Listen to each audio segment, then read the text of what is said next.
Olá pessoal, que a graça de Cristo esteja com vocês. O assunto e o tema de hoje vai ser sobre a Rússia e a divisão de times para a terceira Guerra Mundial. Ou eu poderia até colocar também, para o que vai mostrar o rumo, guerras e rumores de guerras e depois a aparição dos 10 chifres. Então esse assunto, pessoal, está tão atual e as notícias estão atualizando tanto que a gente tem que estar gravando constantemente vídeos sobre esse assunto, porque a cada momento que passa uma coisa nova vai aparecendo. E para quem faz análise de geopolítica como eu faço, eu tenho que estar falando para estar atualizando vocês e trazendo informações, né? Das várias locais de dados sobre isso, sobre esses assuntos que eu vou colhendo e vou trazendo as informações de forma condensada aqui para vocês. Então deixa o like no vídeo, compartilhe o vídeo com mais pessoas que você conhecer, se inscreva no canal se você não for inscrito e vamos para o vídeo.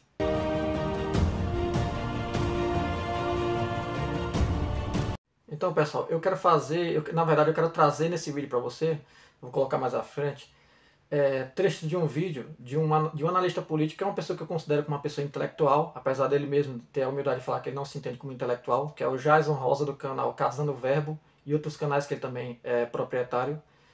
E existe uma verdade no meio das pessoas que se dizem sábias, que é o seguinte, é uma frase inclusive até minha, talvez alguém disse por aí, mas é uma coisa que eu vou dizer aqui como reflexão. A pessoa inteligente, ela se curva a outra inteligência e assim por diante. Então, uma pessoa inteligente reconhece outra pessoa inteligente. E é inclusive é o que ele fez com uma outra pessoa que a gente considera muito sábio também. Aos meus olhos e aos olhos dele, de muitas pessoas, que é o Olavo de Carvalho. Então, ele analisou o debate entre Alexander Dugin, que é o teórico por trás do governo da Rússia, que é mentor intelectual do Vladimir Putin, e o Olavo de Carvalho, né? Travaram esse debate, se eu não me engano, mais de 8 horas de debate, entre réplica e tréplica e contraponto e ponto, né? Análise e síntese do assunto, sobre a nova ordem mundial, que é um assunto que está em voga agora. Então, ele assistiu esse debate e ele trouxe a análise dele, que eu vou trazer em relatos curtos para vocês aqui mais à frente, sobre o que está acontecendo hoje. Por incrível que pareça, isso já foi debatido no passado, e essa visão dicotômica de Oriente e Ocidente, de força se degladiando para dominar o mundo, isso já é um debate antigo, pessoal. Então eu vou trazer para vocês nesse vídeo. Mas antes eu quero comentar com vocês sobre um artigo do Brasil Sem Medo, que é um site em que o próprio Olavo de Carvalho, né, que não está mais entre nós, né, é falecido, ele estava fazendo parte desse jornal e tinha um artigo nesse jornal que tratava que fez uma transcrição, uma tradução de um relato do Alexander Dugin, que é esse teórico que está por trás que é o mentor por trás do Vladimir Putin, né? Do que hoje compreende esse governo da Rússia.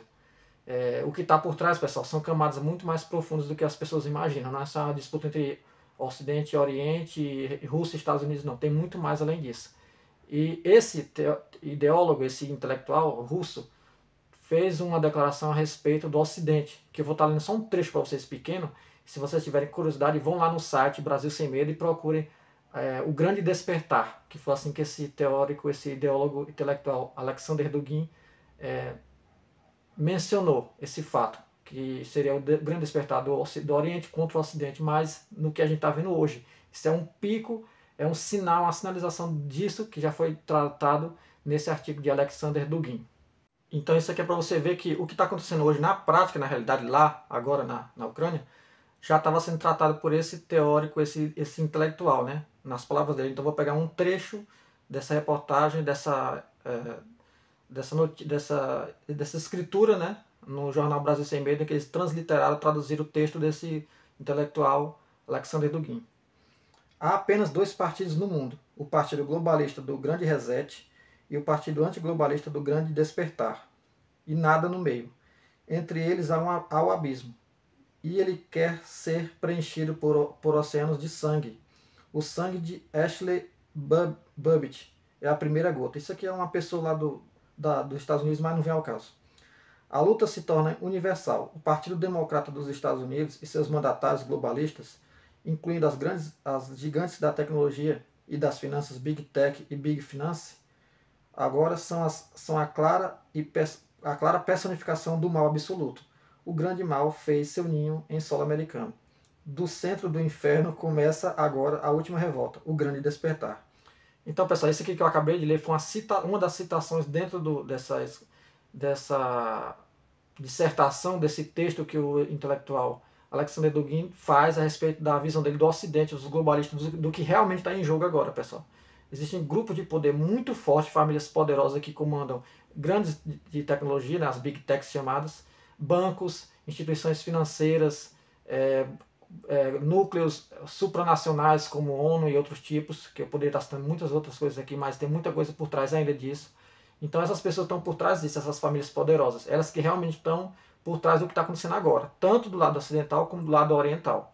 Então eles se entendem como o grande despertar. A Rússia, todo esse aparato de pessoas que estão lá no governo da Rússia e os grupos de poder dentro da Rússia, eles se entendem como o grande despertar agora, se tirando das garras do Ocidente, que são essas pessoas chamadas globalistas, né?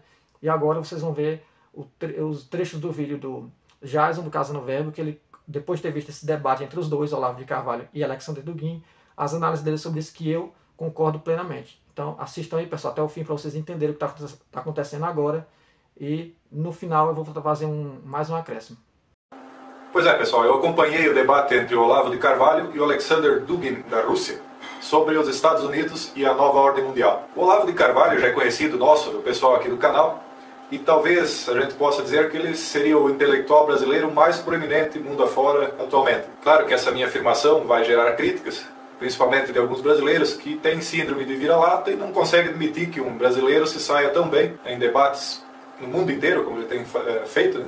Participado, e talvez até por causa de uma incapacidade intelectual também de entender o que o professor Olavo tem colocado nos vídeos dele. Mas de qualquer forma não é esse o assunto do vídeo. Já o Alexander Dugin não é nada mais, nada menos do que o mentor intelectual do primeiro-ministro russo, Vladimir Putin, ou seja, um intelectual de prestígio no país dele. Ele se designa cristão ortodoxo e é a favor da ligação do Estado com a Igreja, e é considerado um conservador das tradições do país dele. Apesar de ambos os debatedores se considerarem conservadores, eles têm muito pouco em comum. Na realidade, tem bastante discordâncias de ideias. Eu vou me ater apenas uma discordância que talvez tenha se revelado a principal do debate e colocar, por exemplo, que o professor Dugin, ele considera que existem no mundo apenas dois polos de força disputando o poder mundial. Que seria, de um lado, a força da Eurásia, que é a soma da China mais a Rússia e alguns países ali da região, sendo ele próprio o líder dessa organização. E pelo que me parece, ele tem a base dessa teoria na raça do povo hiperbóreo. Para quem não conhece, uma outra raça que eles dizem que daí teria gerado o Ocidente seriam os Atlantes. O professor Olavo de Carvalho, por outro lado, reconhece a existência de três polos grandes de poder, que seria a Eurásia, do próprio professor Dugin, o Islã e a nova ordem mundial, que seria ocidental. Ele não se alinha a nenhuma dessas três, combate os três intelectualmente, e se diz um cristão conservador da Igreja Católica Apostólica Romana. O professor Olavo também diz que os três poderes por ele citado têm pelo menos um grande objetivo em comum, que é a destruição do cristianismo ocidental. Então, atualmente, a minha convicção é de que realmente o mundo se divide em pelo menos três grandes polos de poder, conforme o professor Olavo de Carvalho menciona. Claro que existem outros poderes nessa disputa, só que são poderes menores e que não têm tanta significância. Na realidade, o que eu gostaria de comentar é o que essas três forças representam. Por exemplo, a Eurásia, que seria a China, e a Rússia representam um poder militar fenomenal e incomparável no mundo inteiro. Unindo a tecnologia e a quantidade de homens ou soldados que essas duas nações poderiam reunir, não existiria uma outra força capaz de resistir a eles. Então a força do dragão chinês unida com a do urso russo, militarmente, na minha opinião, é insuperável até mesmo pela potência militar norte-americana. Inclusive um ponto interessante que o professor Dugin colocou, e eu nunca tinha parado para pensar, é que o Ocidente tem uma grande força militar, mas mais localizado nos mares, no oceano. Mas força terrestre realmente é o Oriente que detém a maior quantidade de soldados. E eles não estão mal armados, não. Então, com esse poder militar, eles teriam capacidade de impor, sim, a vontade deles em cima do resto do mundo. Por outro lado, existe um poder diferente desse, que é o Islã, e que representa uma força espiritual. Talvez a maior em cima da Terra hoje, porque o cristianismo, nós bem sabemos que está esfacelado em centenas, ou talvez não tanto, mas dezenas de milhares de facções diferentes.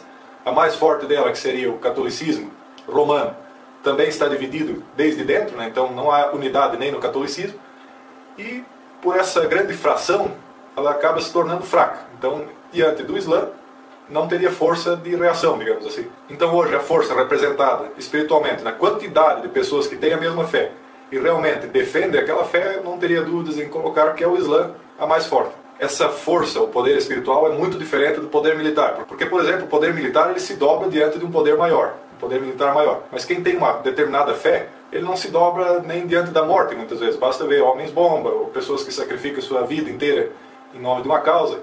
Então eles não se dobram diante de força física, de força militar. E também não vendem a sua consciência por dinheiro.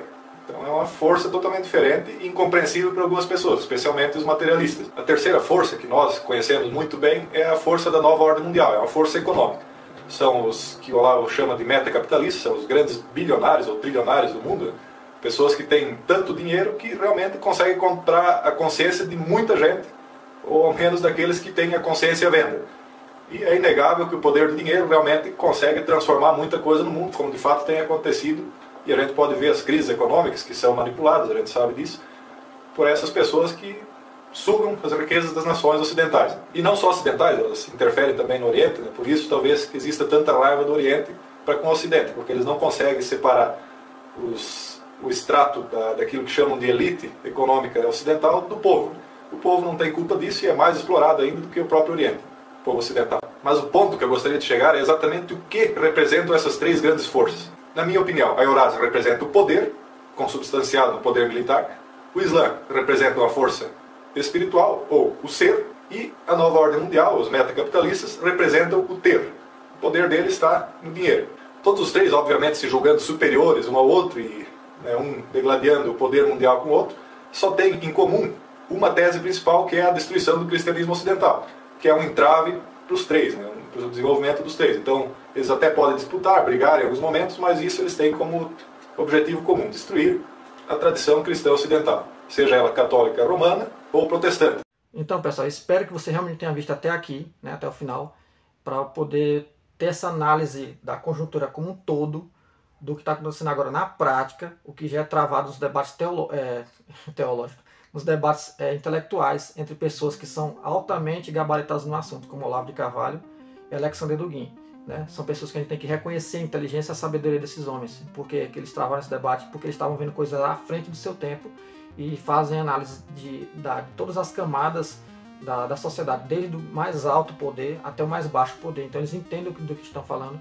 E eu também, como um mero analisador, um observador, reconheço a inteligência dessas pessoas e também concordo com eles, porque a gente vê que na realidade o que eles estão falando se confirma. Então, deixa o like no vídeo, pessoal. Se inscreva no canal se você não for inscrito. Compartilhe o vídeo com mais pessoas, para estar ajudando o alcance do canal. Deixe o seu comentário também sobre o que você entendeu ou se ficou alguma dúvida, não tem problema. E não se esqueça, somos um em Cristo e fica com Deus.